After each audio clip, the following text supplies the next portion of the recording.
We're all shaped by our early years, and my years in at my grandmother's farm and with my father and my great uncle and so on, sort of being out hunting with them and fishing and picking blueberries. I mean, my Scots-Irish people, basically when they came here, they lived very much like Indigenous people because they didn't have any other source of income, and so they lived off the land and year-round.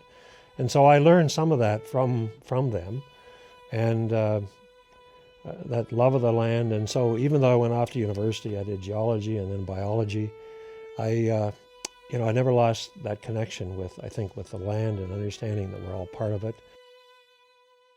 The last part of as a teenager and as a young man, I was a jock. So I played football, I played some hockey, some junior hockey, and played some professional football, coached some football. And when I came to U of A and finished my PhD, they assumed I'd want to stay as head football coach. And I said, no, what I'd like to do is teach. I'd like to teach outdoor education. So I went and did outdoor education at U of A. They were happy with that. And so throughout my years there, I coordinated their outdoor education program. That involved everything from taking kids camping, summer or winter, teaching wilderness travel, whether it be canoeing or cross-country skiing or whatever. And that was my life there. And I always tried to integrate nature into that. I didn't have a lot of time for activism in the early years, but I guess about 50 years ago, I started to realize there were some problems. I was concerned about what was happening to Canada as a country. I realized that we were campers, and I still believe that I'm camping here. I've been camping a long time, over 400 years. For me, any environmental thing that I did had to be based in Indigenous wisdom, not only North American Indigenous wisdom, but my own Celts. My Celts went before they became industrialized, of course, they believed a lot of the same things, that we're part of nature and that we're brother or sister or cousin to the other plants and animals. So that's always been a fundamental premise for me. In the midst of all this, I hear this little Irishman speaking on CBC, Dr. John O'Connor, and he's talking about all the weird cancers and the cancer rates he's getting with his patients in Fort Chip and Fort McKay. I started working to get a hold of people from Fort Chip, but it was the elders that came and talked about what had happened to their water, to their land, to their blueberries.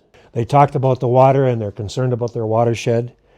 The watershed itself includes all of the lands, both uplands and the wetlands and lakes and rivers that all drain together into larger and larger streams and eventually into the Athabasca River and eventually the Athabasca Lake. And they talked about concerns they had with the water, and particularly stuff coming out of the tar sands and the tailing ponds. We made resolutions to organize a basin-long organization, and that it would be a coalition of original peoples, of Engos, of settler citizens. So we continue to be guided by traditional elders' wisdom. The original declaration, the Keepers of the Water Declaration, was put together in Fort Simpson in August or September of 2006. Turtle Island people's philosophy, water is a sacred gift.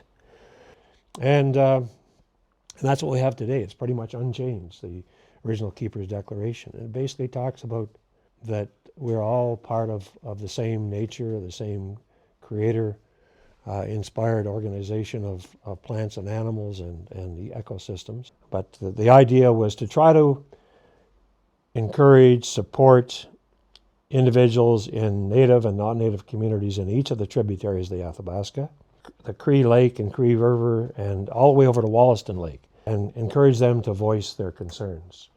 So throughout the whole watershed, from top to bottom, we got some voices from elders that are long gone, and just so valuable, talking about muskeg water. This people over at Conklin or Janvier, Grandpa Harry, wonderful speaker. He talked about, and his granddaughter Agnes, talking about how important muskeg water was to them in terms of medicinals, and how they're afraid to drink it now because they don't trust it. With all the oil and gas development in there, they don't think they can trust it. It's not the same. The idea with the Keepers of the Water is that each of us as two-leggeds are responsible to keep the water.